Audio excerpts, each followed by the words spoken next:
Welcome back to Idari Accounting and Audit Accounting Software.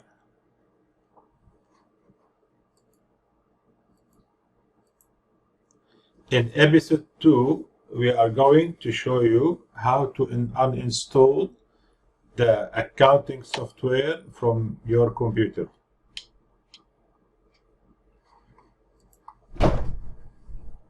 We are going to run a demonstration on how to uninstall the product, and once installation complete, you may reinstall again or install an upgraded version.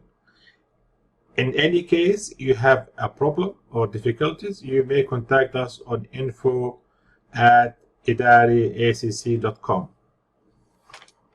Thank you.